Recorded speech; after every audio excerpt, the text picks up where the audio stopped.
This is kind of where it all started in terms of my art career. I can remember being, or maybe I don't remember, maybe my mother just told me, that I was in a high chair and she'd give me paper and pencil.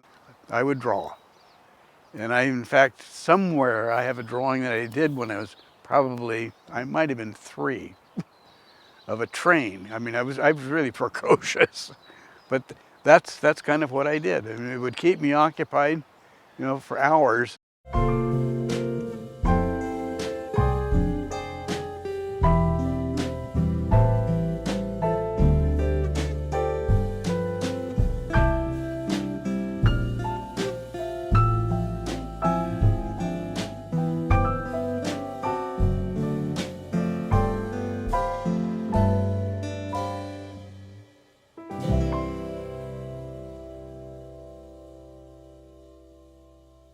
My name is Fred Dalkey.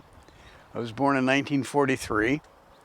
My parents at that time were living over on, when I was born, it would have been, I think, about 25th and C Street. Well, I was 2 when we moved here in 1945 and stayed here until, I think, 1951 when I was 8. My father worked at McClellan Field.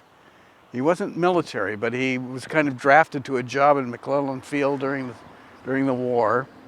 And I think that gave him an in into living here. My brother was able to draw pretty well, but he was 6 years older, and so I'd get in contests with him to see who could draw the best rocket ship or who could draw the best boat.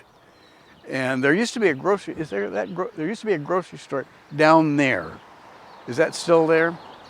In a variety store. And they used to have it at Halloween time. They had a soaping the windows contest to see who could, and it was basically drawing pictures with soap on their windows, and then they would be judged. And I remember for my age group I won, and my brother won for his age group. And it was that kind of competition. He learned things and he would teach me. He had learned somewhere along the line when he was in about the 6th grade perspective. And I thought, that's really neat. And so I learned perspective. I was probably 4. My mother, she would also take me down to Crocker Art Museum, even though I probably didn't understand anything I was looking at. But it was a connection that was an important place. I just loved going to Southside Park and fishing.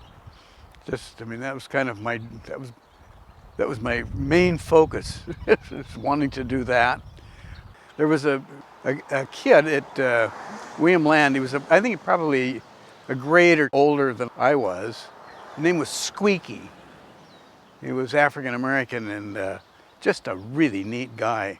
And everybody wanted to be his friend. And for some reason, I think I met him fishing at Southside Park.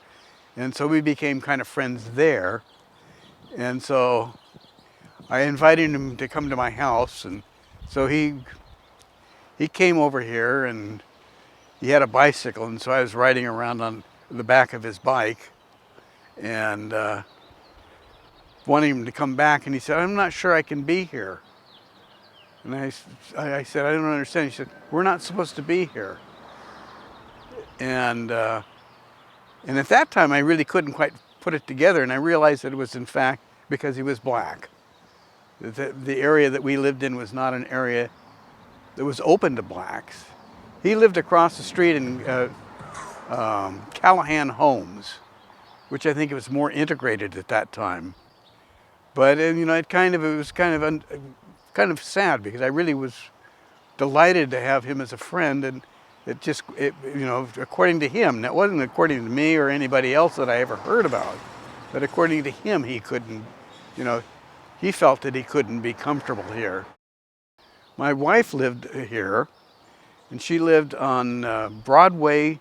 We never met, not until college. And when we met in college, we started talking about our past, and it was kind of like, she was born on C Street. Her parents lived in the same apartment that we did, or that my parents did on Broadway. And she lived in New Helvetia. I thought, my God, this is fate.